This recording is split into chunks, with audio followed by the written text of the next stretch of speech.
Assalamualaikum warahmatullahi wabarakatuh. Salam sehat untuk kita semua. Semoga kita semua selalu mendapat lindungan Allah Subhanahu wa Ta'ala ya. Diberikan nikmat sehatul afiat serta dimudahkan segala urusannya. Amin ya robbal alamin. Nah, kesempatan kali ini Mimin akan membagikan satu cerita misteri. Nah, seperti apa ceritanya? Mari kita mulai.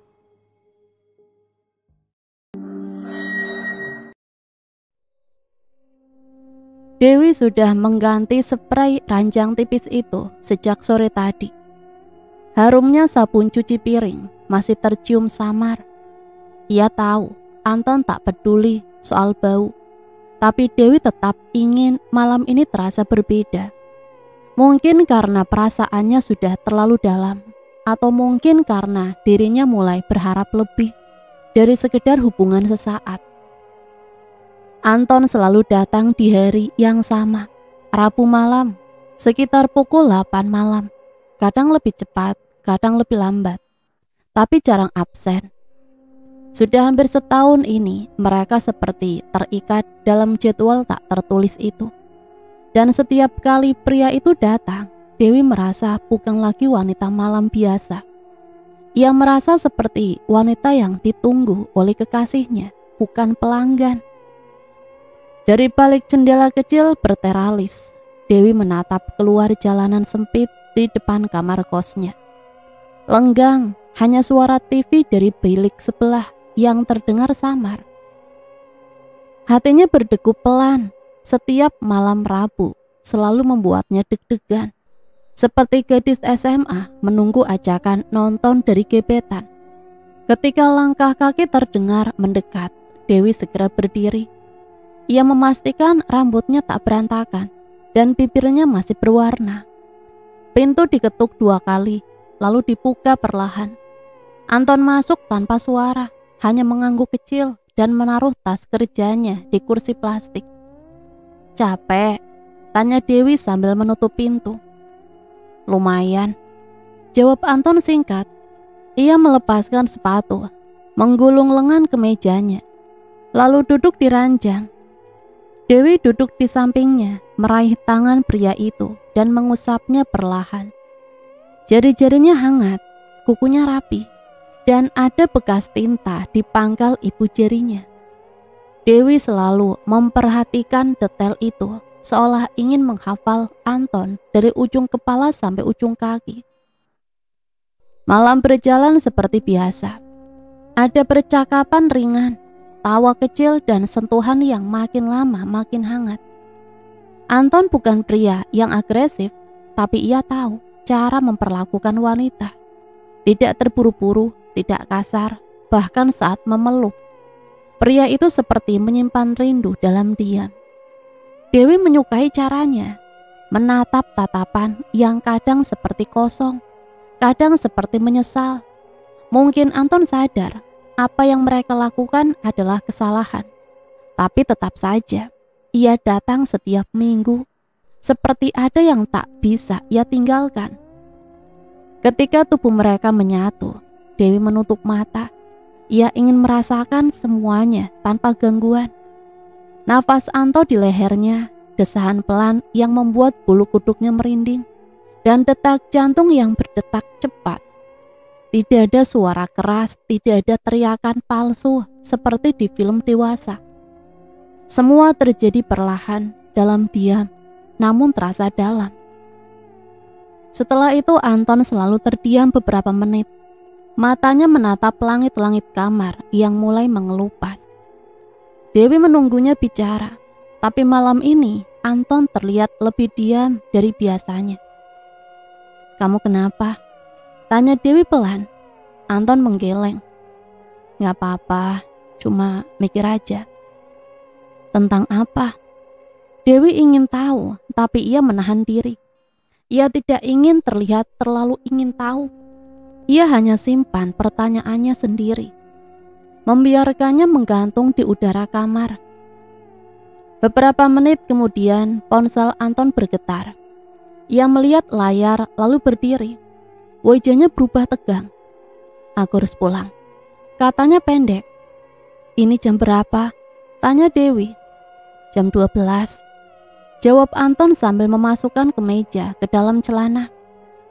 Tadi bilangnya mau tidur, ternyata masih nungguin. Dewi mendengar kalimat itu dengan kepala tertunduk. Jadi istri Anton masih menunggunya pulang, masih peduli, masih menganggap Anton miliknya. Hati Dewi terasa perih seperti disayat pelan-pelan. Dia tahu kamu sering pulang telat? Tanya Dewi, suaranya bergetar.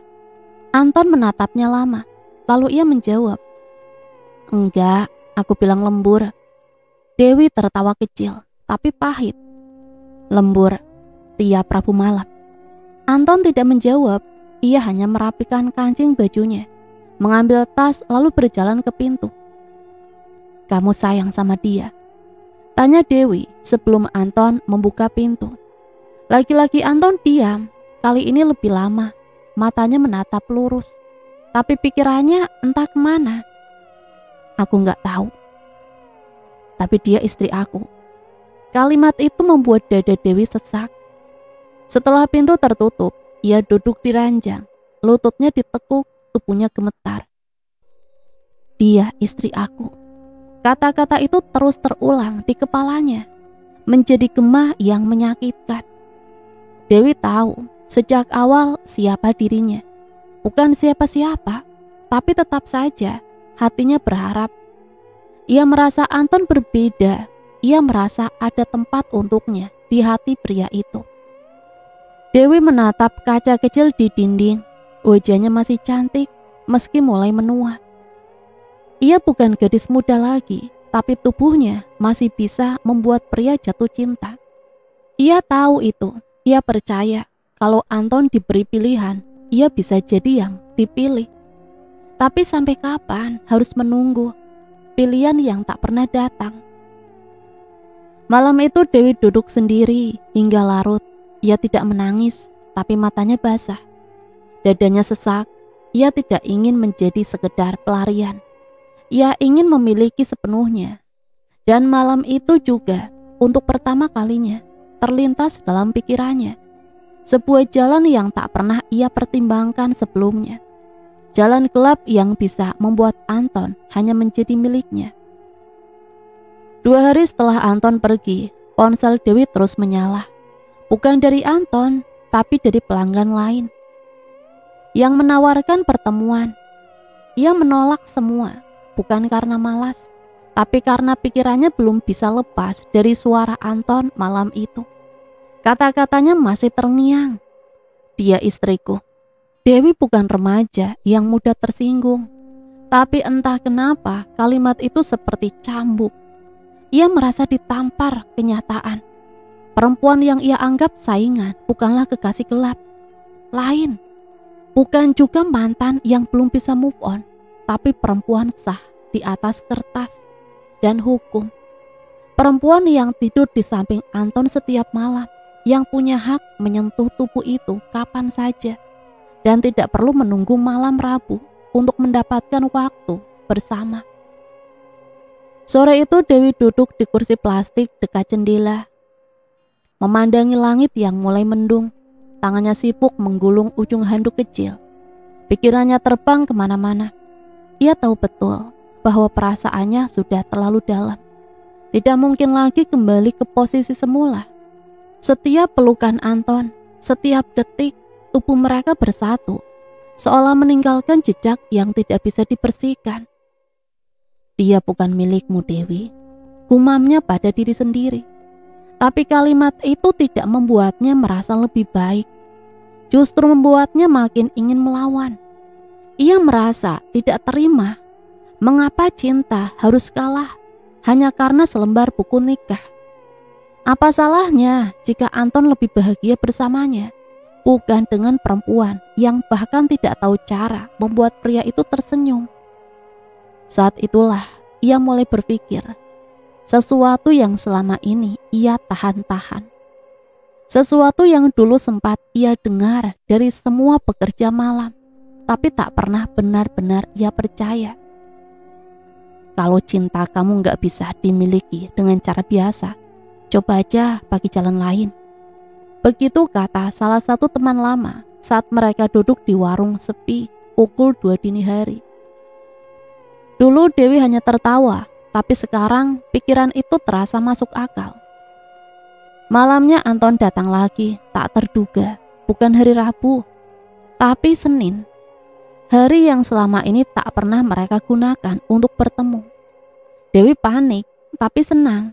Ia buru-buru merapikan diri, membiarkan pintu terbuka agar Anton tak perlu mengetuk. Anton masuk dengan wajah kusut, bajunya berantakan, rambutnya belum sempat disisir. Ia langsung duduk di ranjang tanpa berkata apa-apa. "Kamu habis dari mana?" tanya Dewi hati-hati. "Rumah," jawab Anton pelan, "tapi bukan rumah yang rasanya kayak rumah." Dewi mendekat, ia duduk di sebelah Anton, mencoba membaca gelagat dari wajah pria itu. "Kamu berantem?" Dia bilang aku berubah, gak perhatian, gak kayak dulu. "Emang kamu masih cinta sama dia?" Pertanyaan itu meluncur begitu saja, tidak direncanakan. Tapi kali ini Anton menjawab lebih cepat dari biasanya. "Gak tahu, tapi aku capek dimarahin terus." Dewi merasa ini saat yang tepat. Ia mulai mendekat, tangan kiri menyentuh leher, tangannya bergerak pelan ke pundak lalu ke dada. Anton tidak menolak, justru membiarkan. Saat mereka terbaring bersama, Dewi tahu betul bahwa ini bukan soal seks. Ini pelarian, tapi pelarian yang ia nikmati. Ia ingin Anton tahu bahwa ia lebih dari sekedar wanita yang bisa disewa. Mereka bercinta malam itu tanpa tergesa-gesa. Tak ada musik latar, tak ada suara keras. Hanya nafas berat, sentuhan yang berani namun hati-hati, dan pelukan yang erat seolah enggan melepaskan. Dewi memeluk Anton dengan seluruh perasaannya. Ia menenggelamkan kepalanya di dada pria itu, mendengar detak jantung yang tidak stabil. Setelah semuanya selesai, Anton berbalik badan. Ia menatap langit-langit yang masih kusam. Hening, tak ada percakapan. Sampai akhirnya ponselnya kembali berbunyi. Kali ini suara yang keluar dari speaker cukup jelas karena Anton tidak segera mengangkatnya. "Mas, kamu di mana sih? Aku nungguin dari tadi. Jangan bilang kamu ke tempat itu lagi." Dewi langsung membeku. Suara perempuan itu jelas, halus, tapi tegas. Ada nada khawatir sekaligus cemburu. Dan parahnya, Anton tidak langsung menjawab. Ia malah mematikan suara panggilan dan menaruh ponsel di bawah bantal. "Aku benci ini," katanya lirih. Dewi ingin berkata sesuatu, tapi tak bisa. Ia tahu posisinya, ia bukan siapa-siapa di mata keluarga Anton. Ia bahkan tidak berhak cemburu, tapi hatinya terluka sebab ia sadar, tidak peduli seberapa dalam cintanya, ia tetap berada di posisi bayangan, tidak pernah menjadi cahaya utama. Malam itu setelah Anton pergi, Dewi menangis bukan karena ditinggal, tapi karena merasa tidak pernah cukup. Ia punya tubuh yang membuat banyak pria datang, tapi ia tidak punya satu hal yang paling penting. Status cinta saja tidak cukup jika tidak diakui. Dalam tangisnya, Dewi mengambil ponsel. Ia menggulir daftar kontak hingga ke bawah, mencari satu nama yang dulu sempat ia blokir namanya, Bujum. Bujum bukan dukun, tapi bisa disebut perantara. Ia tahu siapa yang bisa bantu orang dalam masalah batin. Dulu Dewi menolak saat Bujum menawarkan jalan pintas. Tapi kini hatinya sudah terlalu dalam, terjebak. Dengan tangan gemetar, Dewi mengetik pesan. "Bu, saya butuh bantuan. Saya mau minta dia jadi milik saya sepenuhnya." Butuh 10 menit sampai pesan itu dibalas. "Datang ke rumah saya besok malam jam 9, sendirian." Dewi tidak tidur malam itu. Ia terus menatap langit-langit kamar, seperti Anton tadi, tapi bukan karena bingung. Ia sudah yakin kalau cinta tidak bisa diraih dengan cara biasa, maka ia siap menempuh cara lain. Ia tidak mau hanya jadi wanita yang ditunggu setiap Rabu. Ia ingin menjadi wanita yang pulang bersama Anton setiap malam.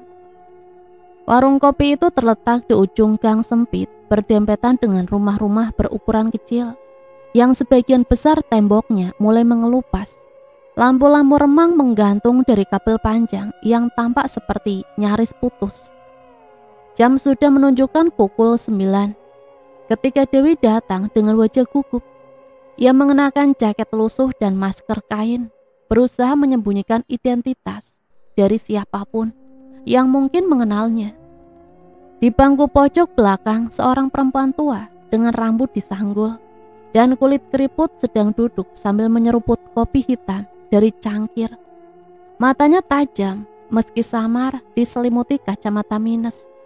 "Duduk," ujar Bujum tanpa basa-basi. Dewi menuruti. Ia menarik kursi pelan, duduk berhadapan dengan wanita itu.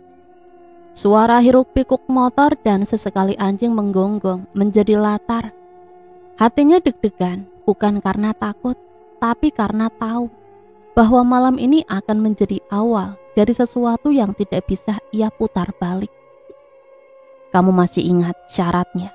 tanya Bujum sambil mengaduk kopinya. "Saya cuma mau dia milik saya. Gimana caranya?" "Saya terima." "Bagus," jawab Bujum sambil menyeringai. "Tapi kamu harus tahu, sekali kamu masuk, kamu gak bisa keluar semudah itu. Santet bukan mainan. Ini bukan dunia yang bisa kamu tinggalkan kalau sudah bosan." Dewi menelan ludah. "Saya siap. Kalau begitu, nanti malam kamu ikut saya ke tempatnya. Kita bertemu langsung sama orang yang bisa bantu kamu." "Dia siapa?" Bujum memicingkan mata. "Namanya Mbah Karyo, dukun tua dari pelosok desa. Banyak yang datang ke dia karena soal cinta, tapi bayarannya bukan uang." Lalu Dewi mulai merasa merinding. Dia minta imbalan yang bukan buat semua orang, kata Bujum pelan. Dewi menatap Bujum, mencoba membaca kalimat yang tidak diucapkan. "Maksudnya Bujum?" Bujum bersandar menatap langit gelap. "Kamu akan tahu nanti. Tapi kalau kamu udah duduk di depannya, kamu gak boleh mundur. Sekali dia tahu kamu ragu, dia bisa berbalik nyakitin kamu." Dewi menarik nafas panjang. Ia bukan perempuan penakut, tapi malam ini hawa di sekitar tubuhnya terasa lebih dingin dari biasanya. Ia memeluk dirinya sendiri, mengangguk pelan. "Oke, saya ikut." Jam 10 malam mereka naik motor tua milik Bujum. Jalanan menuju tempat Mbah Karyo tidak dilalui banyak kendaraan. Gelap dan sunyi, hanya lampu sorot motor yang menerangi. Beberapa kali Dewi merasa seperti melihat bayangan melintas di pinggir jalan. Tapi ia yakin itu cuma perasaannya saja. Mereka berhenti di depan sebuah rumah panggung yang hampir tertutup semak. Tidak ada lampu, hanya satu obor kecil yang menyala di sisi kanan pintu. Udara di sekeliling pekat, seperti ada kabut tak terlihat, hening. Bujum mengetuk pintu 3 kali. Tak lama kemudian suara dari dalam menjawab pelan, nyaris seperti bisikan. "Masuk." Dewi melangkah ragu. Bau dupa menyengat begitu pintu dibuka. Di dalam ruangan sempit itu, hanya ada satu lampu minyak menyala redup di sudut ruangan. Seorang lelaki tua duduk bersila di atas tikar. Wajahnya penuh kerutan, rambutnya putih digelung ke belakang, dan kulitnya legam seperti kayu terbakar. Mbah Karyo tidak menatap langsung ke arah Dewi, tapi ia seperti tahu siapa yang datang. "Kamu yang mau rebut lelaki orang?" tanyanya, suaranya berat, dalam. Dewi hanya mengangguk, tak mampu bicara. "Kenapa?" "Saya cinta," jawab Dewi dengan suara kecil. "Cinta atau cuma takut kesepian?" Dewi mengangkat wajahnya. Saya tahu rasanya, saya tahu dia bahagia kalau bersama saya. Saya cuma pengen dia milik saya, bukan cuma seminggu sekali, tapi setiap hari. Mbah Karyo mengangguk pelan. Ia mengambil tanah dari mangkok kecil di dekatnya, lalu menciumnya sambil merapalkan sesuatu.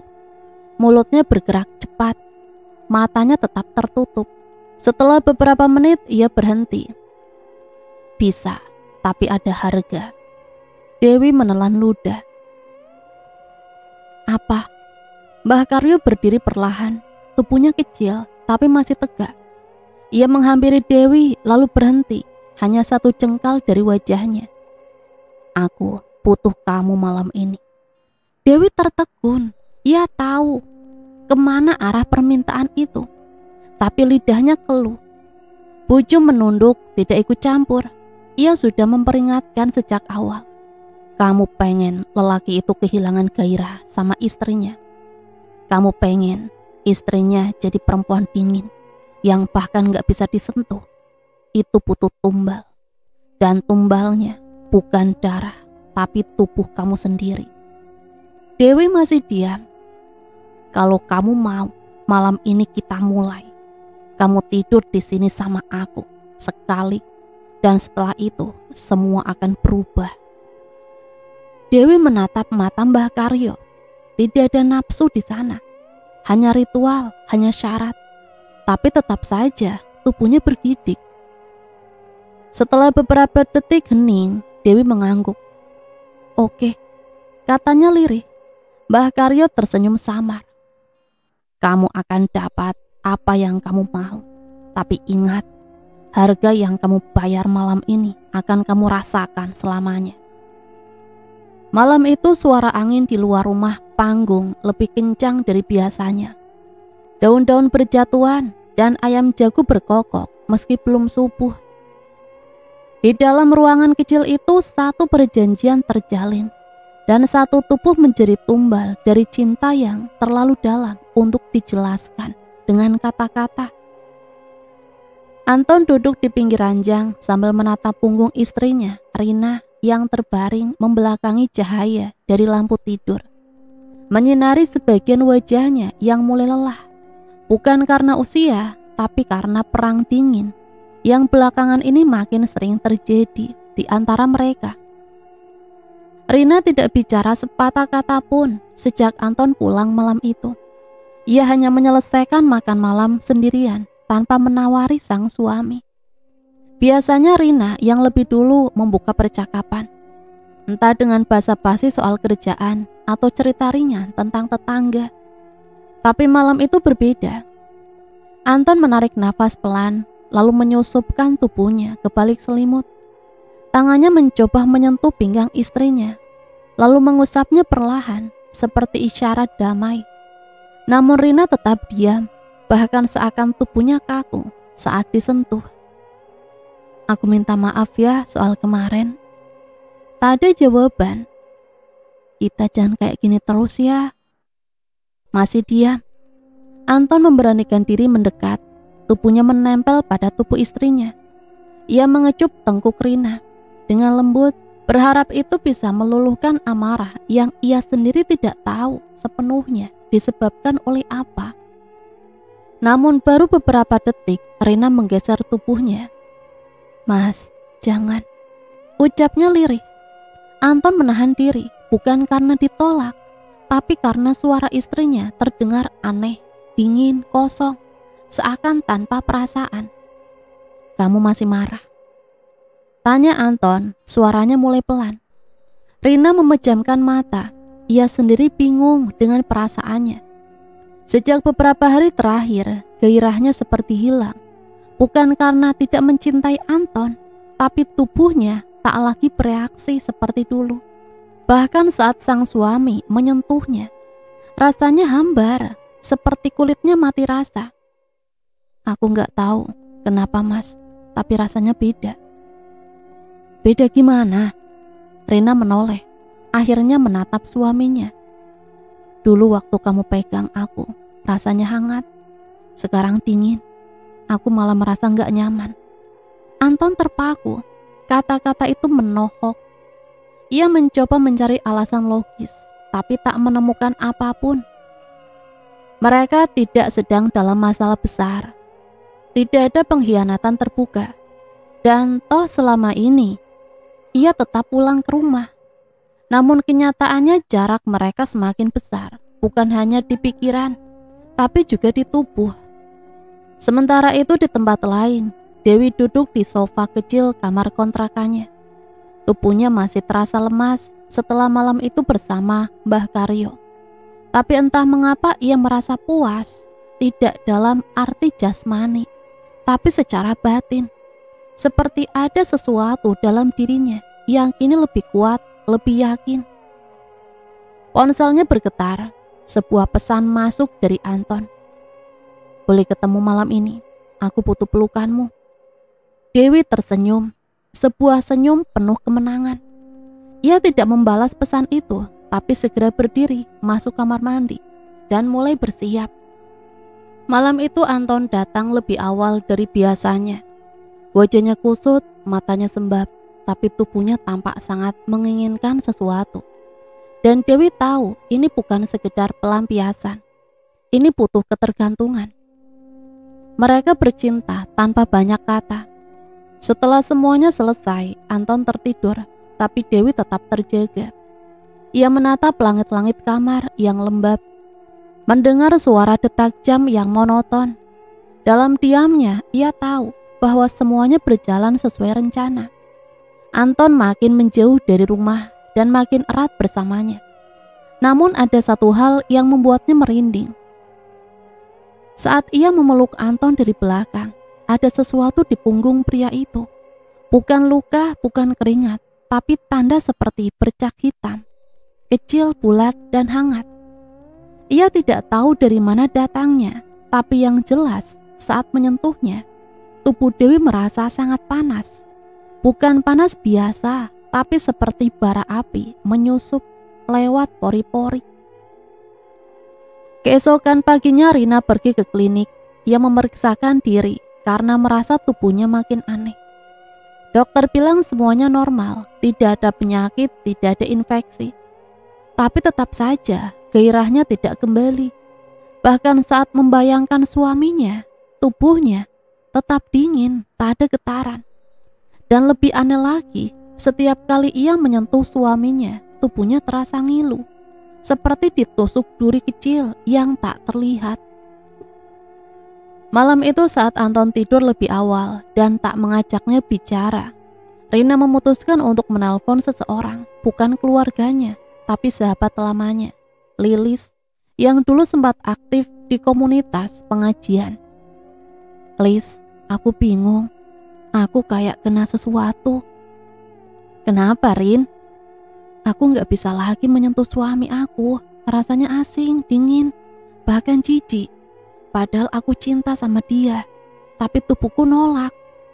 Telepon sunyi sesaat. "Rin, kamu curiga ada yang ganggu rumah tangga kamu?" "Aku gak tahu, tapi perasaanku bilang ada yang salah." "Datang aja ke tempat aku besok, kita ngobrol." "Iya, tapi kamu jangan cerita sama siapa-siapa dulu ya." Lilis bicara dengan tenang. Ia mengangguk. Meski tak bisa melihatnya, di balik suara tenang sahabatnya, ada kekhawatiran yang sama.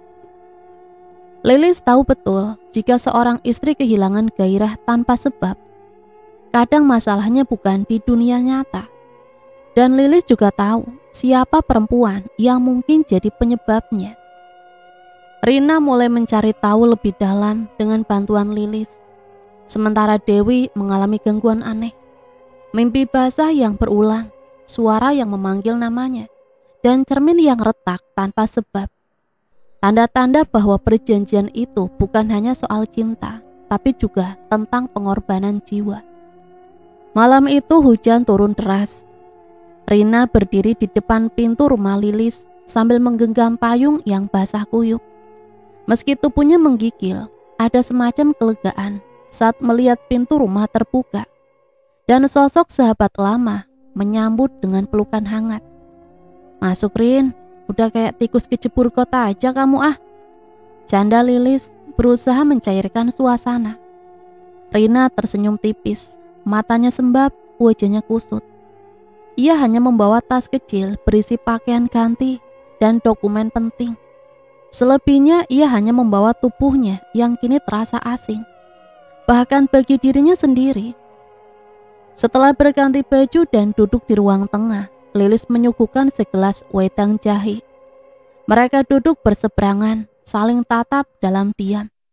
Lilis tahu Rina sedang menahan banyak hal. Ia memilih menunggu.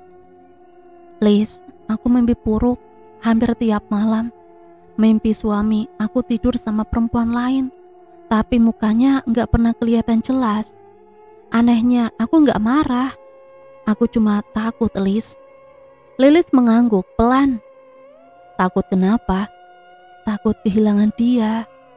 Tapi lebih takut karena aku gak tahu siapa diriku sekarang. Aku kayak bukan Rina yang dulu.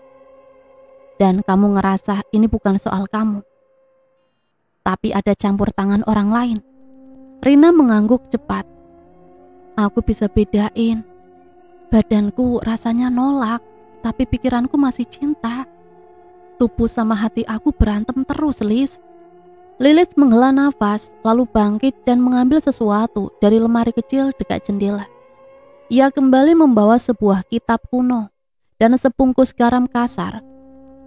Aku bukan dukun, Rin, tapi dulu waktu suamiku kena pelet dari perempuan kampung sebelah, aku juga ngalamin hal yang mirip.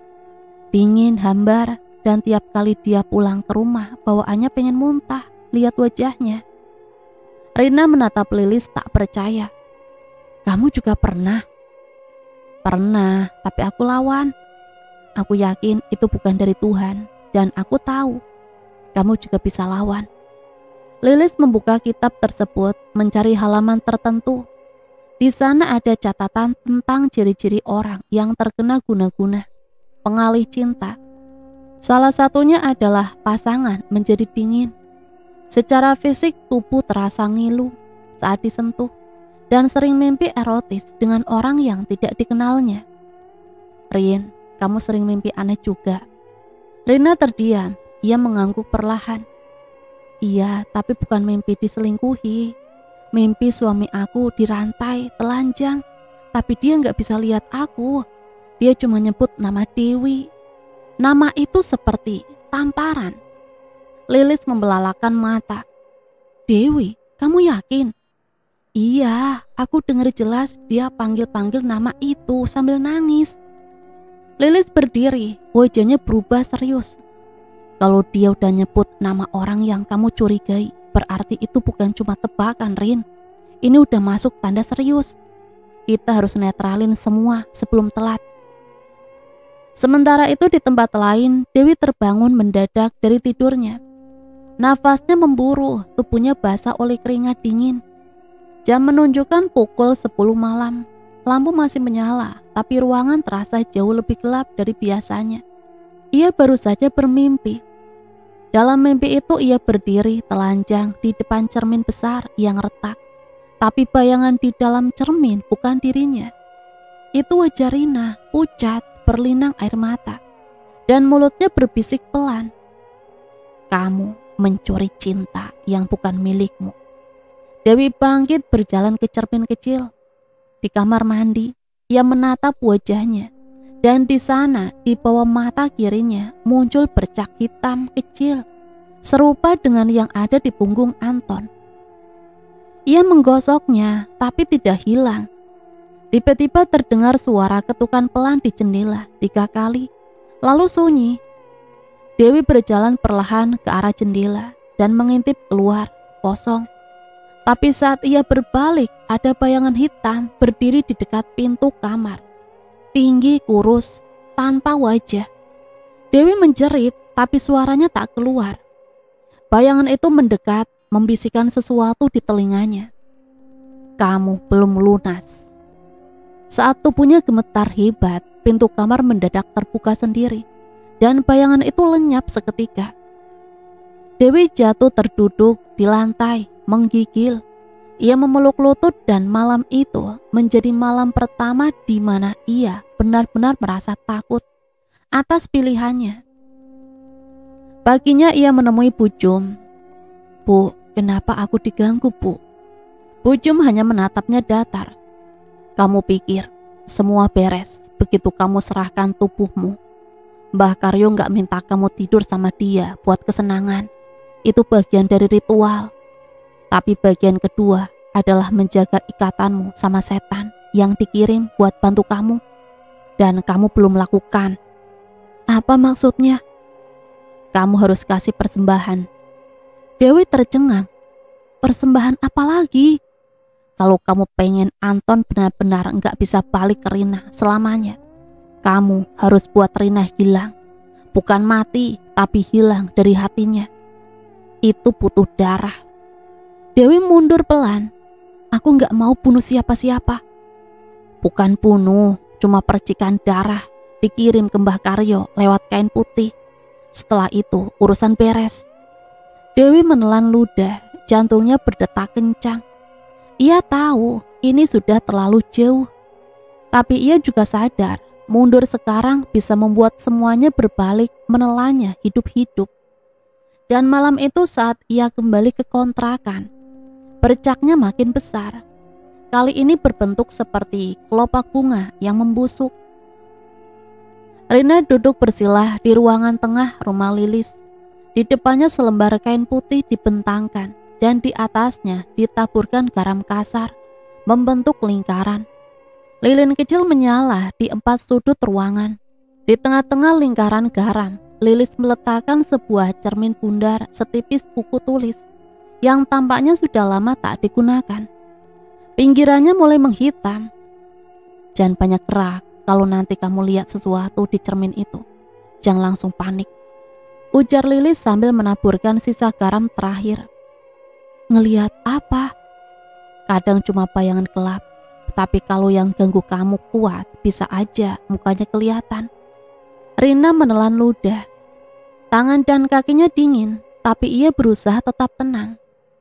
Sejak semalam mimpi buruk tak berhenti menghampirinya.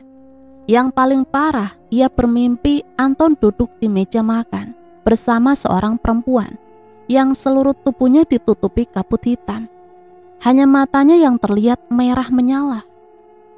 "Kalau kamu udah siap, pegang cermin itu, tatap bayanganmu, fokus, jangan berpaling," ucap Lilis dari belakang. Rina menurut. Ia memegang cermin dan untuk beberapa detik yang lihat hanya wajahnya sendiri, pucat, rambut berantakan, dan mata yang sebab. Tapi tak lama kemudian bayangan lain muncul. Perlahan seperti kabut merembas dari balik kaca bayangan itu. Itu adalah sosok Anton, tapi bukan Anton yang sekarang. Wajahnya penuh luka, matanya kosong, dan tangannya menekan lehernya sendiri, seakan sedang dicekik oleh sesuatu yang tak kasat mata. "Astagfirullah," bisik Rina refleks menjatuhkan cermin itu ke kain putih. lihat terus," bentak Lilis. "Kalau kamu lepas sebelum waktunya bisa kacau." Dengan gemetar Rina kembali memegang cermin itu. Kini ia melihat sosok perempuan berdiri di belakang bayangan Anton. Rambutnya panjang, tergerai, wajahnya tidak terlihat jelas, tapi tubuhnya sangat familiar. Dewi," bisik Rina pelan. Dan saat nama itu diucapkan, api lilin di sudut kanan tiba-tiba padam sendiri. Udara mendadak dingin. Garam yang ditabur di kain mulai bergerak seperti ditarik oleh energi tak terlihat. Lilis segera merapal doa, suara pelan tapi tegas. Rina mulai menangis, bukan karena takut, tapi karena kepastian yang tak bisa disangka lagi. Semua perasaannya selama ini ternyata benar. Ada perempuan lain yang mencoba merebut Anton, bukan hanya dengan tubuh, tapi dengan kekuatan hitam. Usai ritual, Lilis mematikan sisa lilin dan mengumpulkan garam ke dalam botol kecil. "Kamu harus simpan ini di bawah tempat tidur, jangan diganggu siapapun. Kalau seminggu ke depan kamu masih mimpi buruk, kita tingkatkan pembersihan." Rina mengangguk lemah, tubuhnya lemas. Untuk pertama kalinya, ia merasa ada sedikit kelegaan di dada. Setidaknya ia kini tahu apa yang sedang ia hadapi. Sementara itu di kontrakan kecil di ujung gang, Dewi duduk memeluk lutut di pojokan kamar. Ia sudah tidak bisa tidur sejak 2 malam terakhir. Setiap kali memejamkan mata, ia merasa dipelototi dari balik lemari. Bahkan tadi malam tanpa sebab, kaca rias di mejanya pecah menjadi 2. Padahal tidak disentuh siapapun. Ia mencoba mengabaikan, tapi tubuhnya mulai menunjukkan tanda-tanda aneh. Kulit di bagian leher memerah seperti terbakar. Suara Anton di telepon yang biasanya membuatnya tenang, kini justru membuat telinganya berdengung. Dan malam ini puncaknya datang. Di depan kontrakan diketuk perlahan. Dewi terdiam. Siapa yang datang tengah malam begini? Ia berjalan perlahan menempelkan telinga ke daun pintu. Sunyi. Siapa? Tanyanya setengah berbisik. Tak ada jawaban. Ia membuka pintu sedikit. Tidak ada siapapun. Hanya jalanan gelap dan suara gerimis pelan. Namun saat ia menutup pintu kembali, ia mencium bau anyir seperti darah basi. Bau itu berasal dari tubuhnya sendiri. Ia melihat ke bawah kaki, basah oleh cairan merah, yang entah dari mana datangnya. Dengan panik ia masuk kamar mandi dan menggosok kakinya. Tapi bau itu tak juga hilang. Di cermin kecil di atas wastafel, ia melihat wajahnya sendiri. Dan tepat di belakangnya muncul bayangan perempuan berkebaya lusuh dengan rambut menutup muka.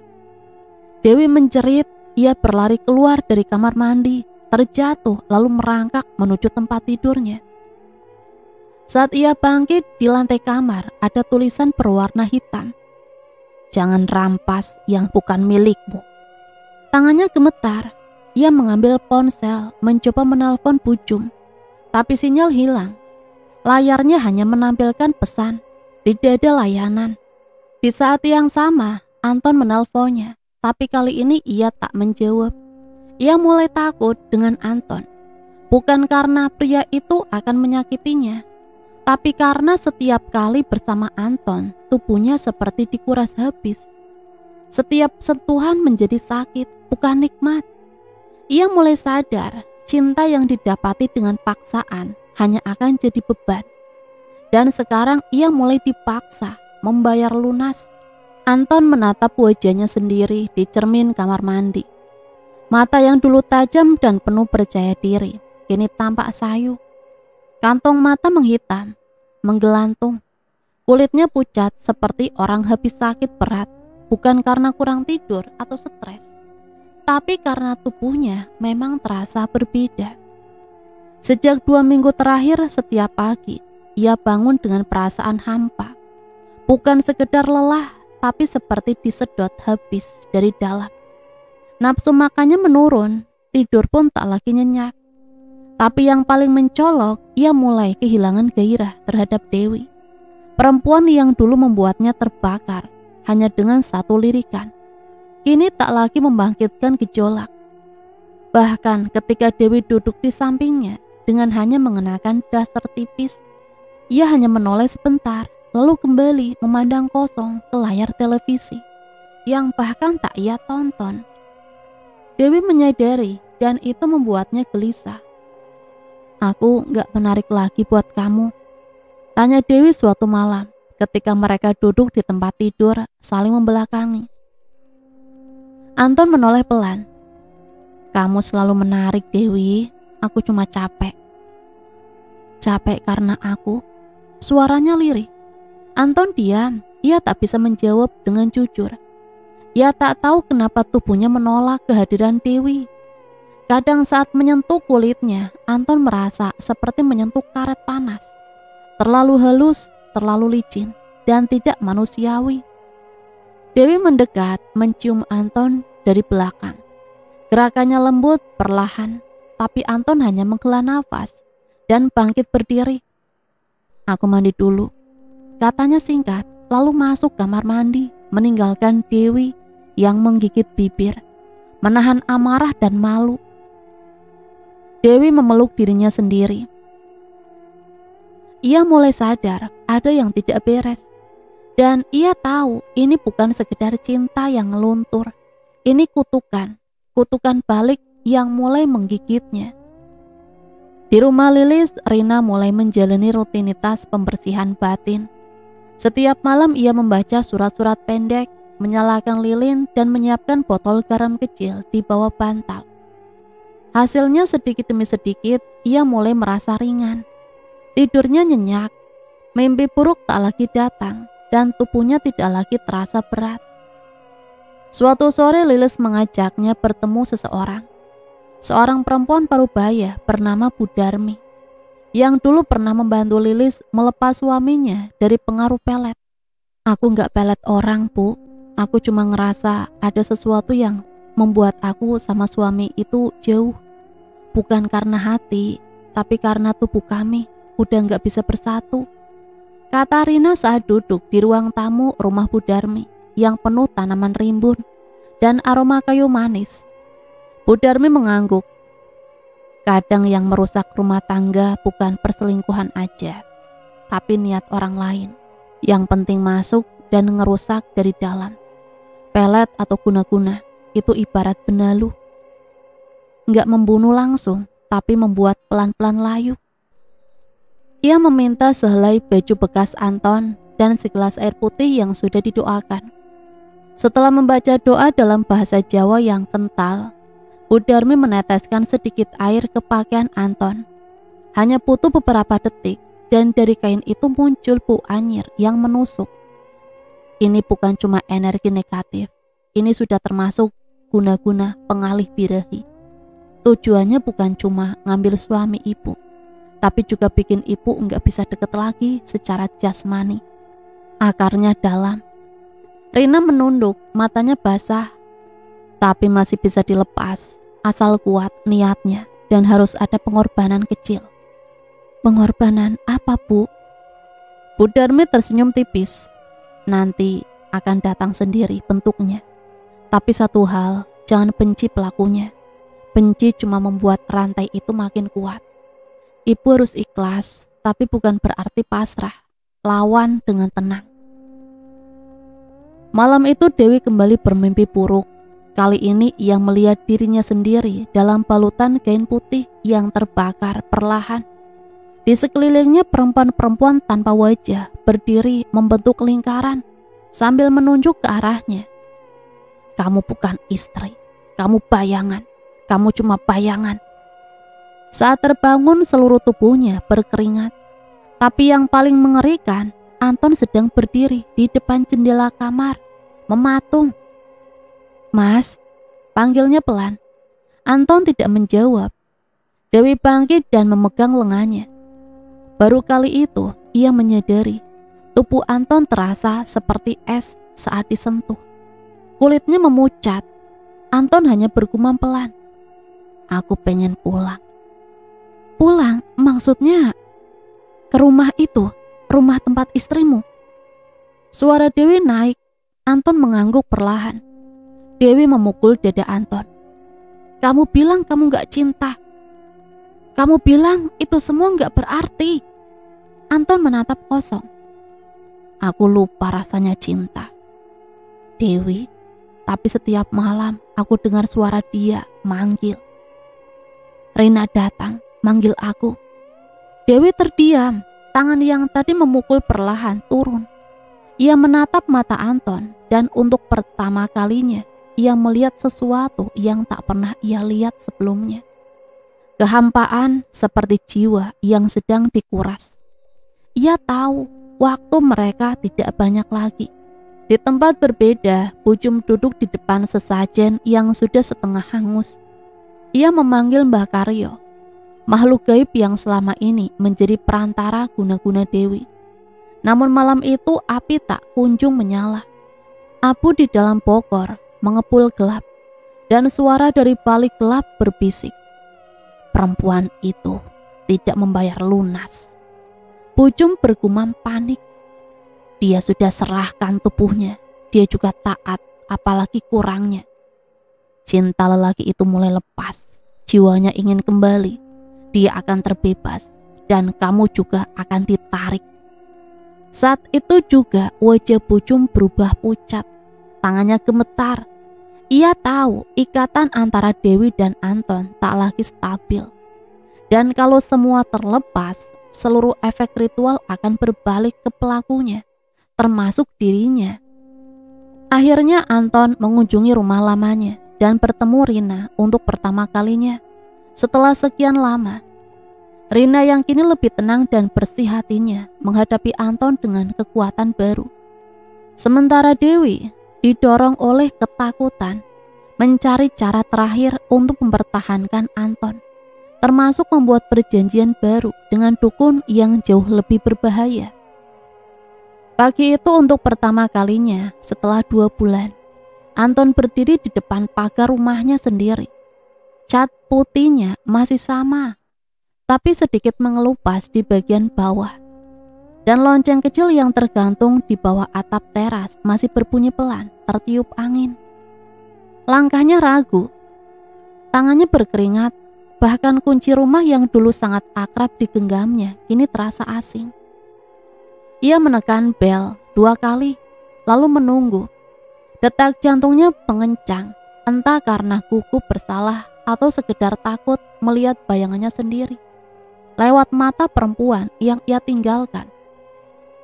Pintu terbuka dan di baliknya Rina berdiri mengenakan kaos lengan panjang dan celana kain sederhana, tanpa riasan, tanpa senyum, tapi tatapannya tenang, sangat tenang. Anton nyaris tak mengenali perempuan itu. "Mas mau masuk?"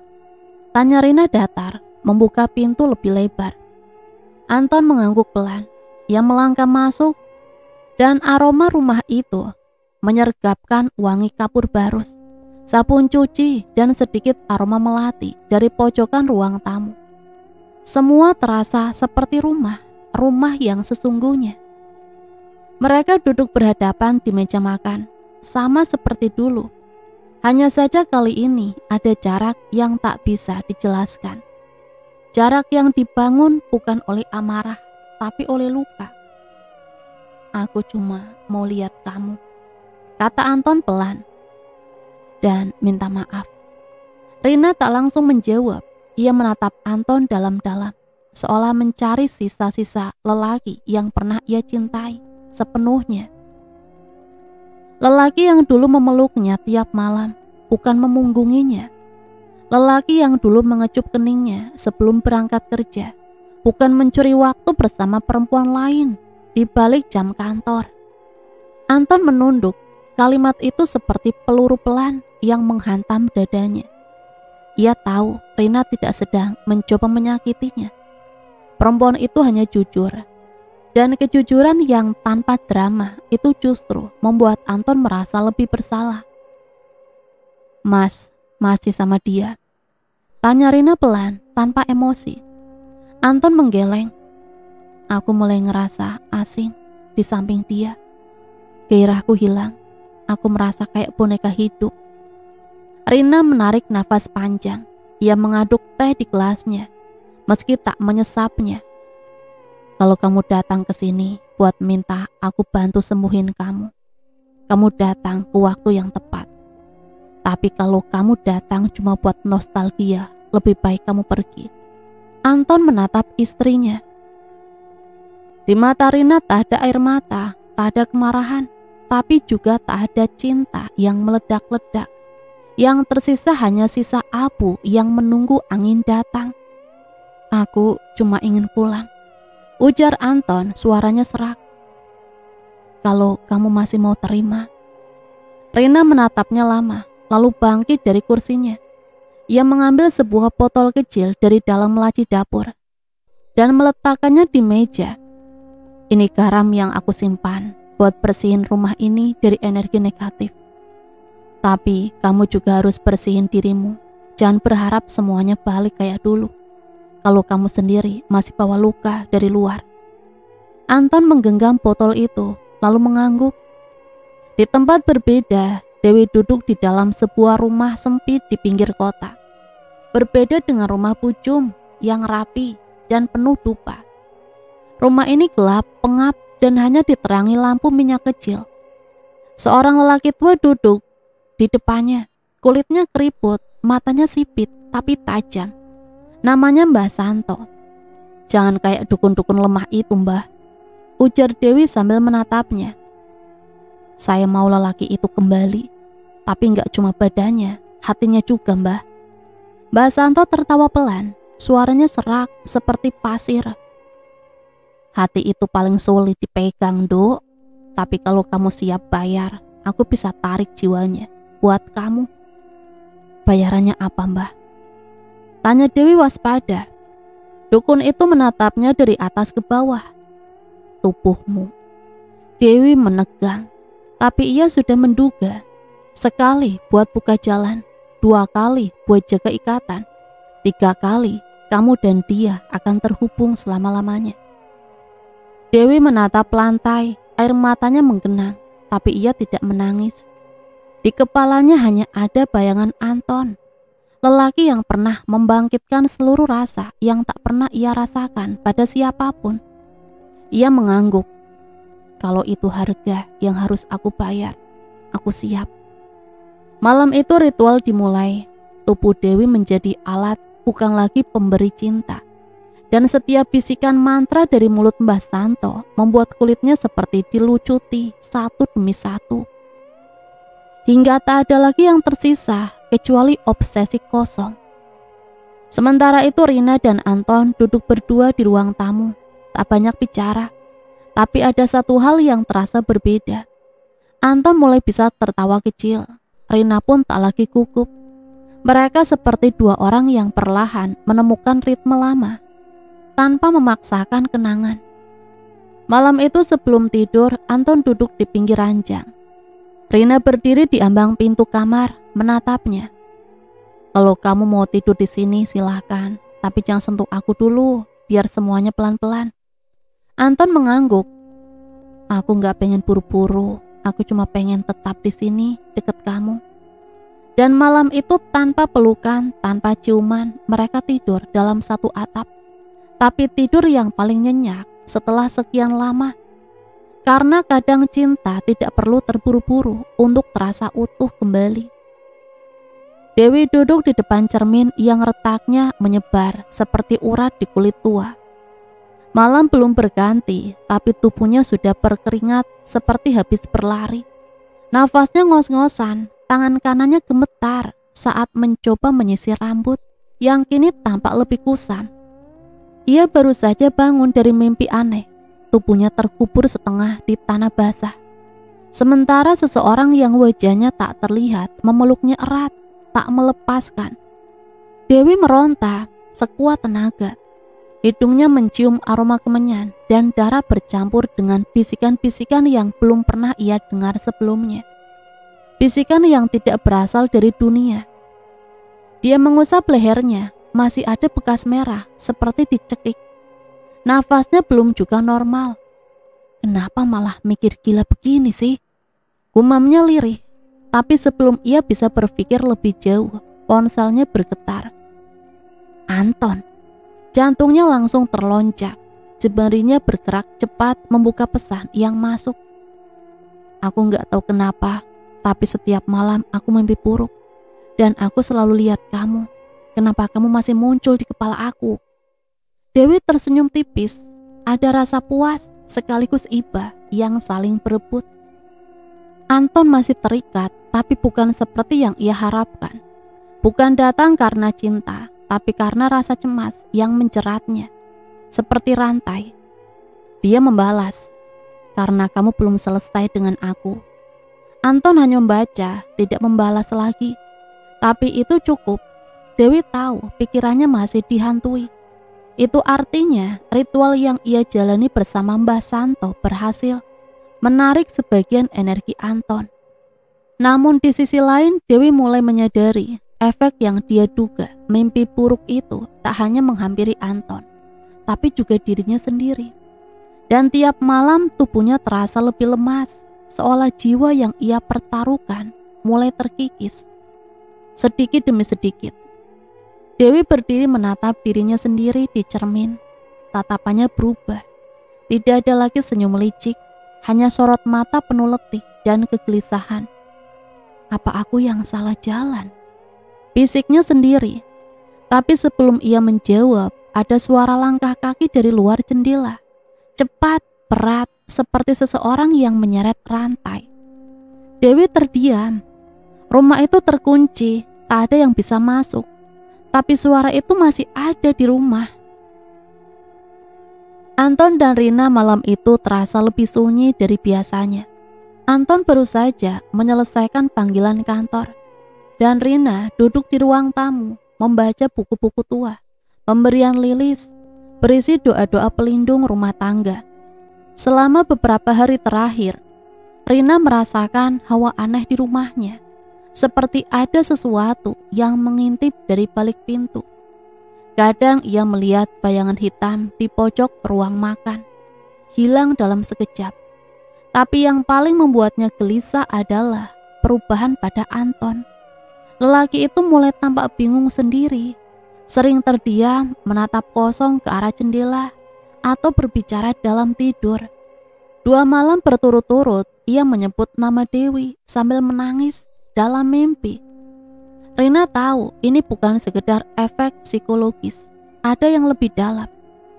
Ia meletakkan buku dan berjalan ke dapur, mengambil air putih. Tapi ketika kembali ke ruang tamu, matanya terarah pada Anton yang berdiri di depan cermin besar. "Mas," panggilnya. Anton tak menjawab, wajahnya pucat seperti orang yang kerasukan. Tangan kirinya gemetar dan bibirnya menggumamkan sesuatu yang tak jelas. Rina mendekat, menyentuh lengannya. "Mas, bangun, ini aku, Rina." Anton menoleh dan matanya kosong. Tak ada cahaya, tak ada rasa. Rina menahan nafas. Ini bukan Anton yang ia kenal. Ini seperti cangkang dari Anton. Lelaki itu ambruk sesaat. Setelahnya Rina menangis dan memeluk tubuh suaminya yang terkulai lemah. Dia tahu ini bukan lagi tentang cinta segitiga. Ini sudah masuk ke wilayah kegelapan yang lebih dalam. Di malam yang sama, Dewi pergi ke rumah Mbah Santo. Tubuhnya lunglai, matanya merah, dan langkahnya seperti orang yang kesurupan. Mbah Santo menyambut dengan tatapan gelap. "Energi kamu udah mulai terkuras. Kamu terlalu dalam masuk ke hubungan yang gak seimbang. Aku cuma mau dia balik utuh, cinta, dan tubuhnya." Jawab Dewi lemah. "Cinta yang dipaksa lewat jalur ini akan menuntut bayaran yang lebih besar dari yang kamu kira." Mbak Santo mendekat, mencium leher Dewi pelan. "Kamu siap, Nduk?" Dewi mengangguk, tapi dalam hatinya ada rasa takut yang mulai tumbuh.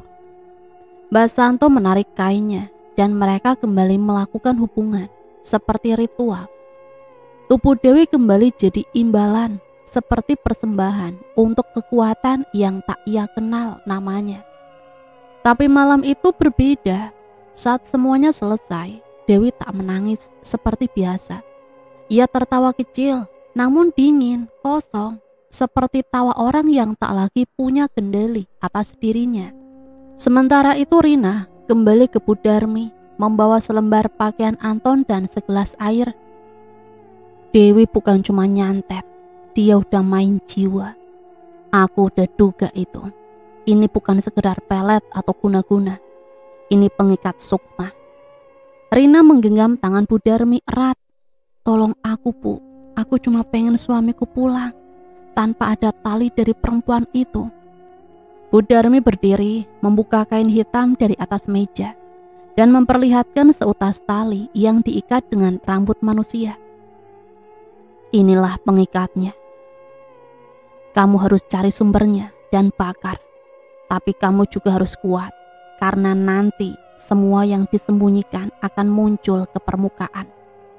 Rina menatap mata Bu Darmi untuk pertama kalinya. Ia merasa siap, bukan karena tidak takut, tapi karena tak ingin menjadi istri yang hanya berdiri menunggu. Ia ingin menjadi istri yang memperjuangkan. Angin malam bertiup pelan saat Rina berdiri di depan rumah tua peninggalan orang tua Budarmi. Tempat ritual pemutus akan dilaksanakan. Rumah itu tampak seperti rumah biasa, tapi ada getaran halus yang membuat bulu kuduk berdiri. Rina menggenggam seikat rambut milik Anton dan segelas air bercampur garam yang sudah didoakan selama 3 hari berturut-turut.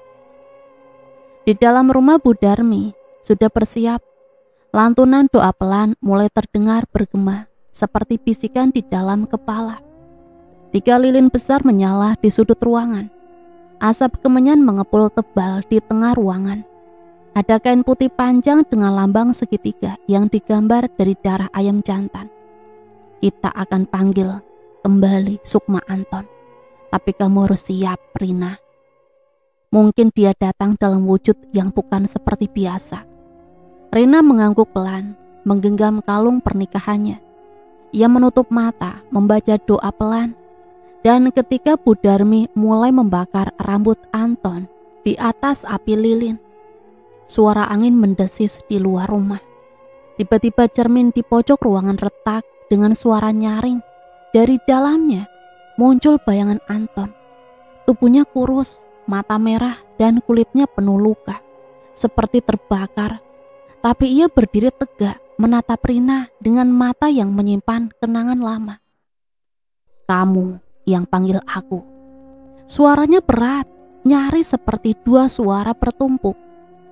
Iya mas, aku cuma mau kamu pulang, tanpa bayangan lain, tanpa ikatan gaib dari dia.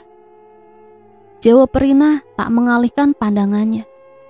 Anton menatap tangannya sendiri. Darah menetes dari jarinya. Aku gak tahu kenapa aku selalu mimpi tentang dia. Tapi aku juga selalu nyari kamu. Aku cuma mau tenang. Budarmi mengangkat segelas air garam dan menyiramkannya ke tubuh bayangan Anton. Tubuh itu menggelepar, mengeluarkan teriak yang menyayat. Sementara itu di tempat lain, Dewi menggenggam dadanya. Ia baru saja selesai membersihkan tubuhnya dari ritual ketiga bersama Mbak Santo. Tapi malam itu berbeda. Ia merasa dadanya panas, seperti terbakar dari dalam. Ia melihat ke cermin dan bayangannya sendiri tak lagi utuh. Setengah wajahnya tampak menghitam, meleleh seperti lilin. Apa yang kamu lakukan? Gumamnya menatap pantulan dirinya sendiri. Mbak Santo masuk, wajahnya serius. Mereka sedang membakar ikatanmu, Nduk. Kalau kamu tak ingin kehilangan Anton sepenuhnya, kamu harus pilih, kamu atau dia. Dewi menangis, tapi untuk pertama kalinya bukan karena cinta, melainkan karena kehilangan arah. Ia sudah terlalu jauh, bahwa cintanya pun sudah berubah jadi obsesi yang tak dikenalnya. Kalau aku mati, apa dia bisa tenang? Bisa, tapi kamu tak akan pernah lahir kembali dalam wujud apapun. Sukmamu akan jadi bayangan selamanya. Dewi terdiam, dan malam itu ia keluar dari rumah sang dukun. Tubuhnya lemah, tapi hatinya sudah bulat. Ia berjalan di sebuah jembatan tua dan berdiri di tepinya, memandangi sungai yang mengalir deras. Di bawah sana, maaf mas, aku cuma pengen dicintai, tapi mungkin caraku salah, ucapnya lirih. Lalu ia melepaskan kalung pemberian Anton dari lehernya, menciumnya sekali dan menjatuhkan tubuhnya ke dalam arus yang menelan segalanya. Tanpa suara. Di rumah ritual, bayangan Anton mengejang hebat. Lalu perlahan, ia membuka mata. Tubuhnya kembali. Mata hitamnya kini jernih. Ia menangis dalam pelukan Rina. Maafkan aku udah bikin semuanya berantakan. Rina mengusap wajah suaminya. Kamu pulang, itu cukup. Mereka pulang ke rumah saat fajar menyingsing. Dan untuk pertama kalinya, Rina melihat Anton tidur tanpa gelisah. Rumah mereka tenang, tak ada bisikan, tak ada bayangan. Dan di kejauhan, di antara kabut pagi, sosok perempuan berdiri memandangi mereka dari kejauhan. Rambutnya basah, wajahnya tenang. Ia tersenyum kecil sebelum tubuhnya memudar, menyatu dengan embun. Dewi telah pergi, tapi sebagian cintanya mungkin akan tetap jadi bayangan.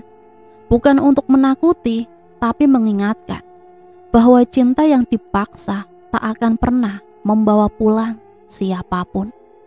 Dan cerita selesai sampai di sini. Semoga cerita ini bisa menemani hari-hari teman-teman semua ya. Sampai di sini Mimin pamit undur diri, mohon maaf apabila banyak salah kata. Sampai berjumpa kembali di cerita-cerita misteri selanjutnya. Matur nuwun, wassalamualaikum warahmatullahi wabarakatuh.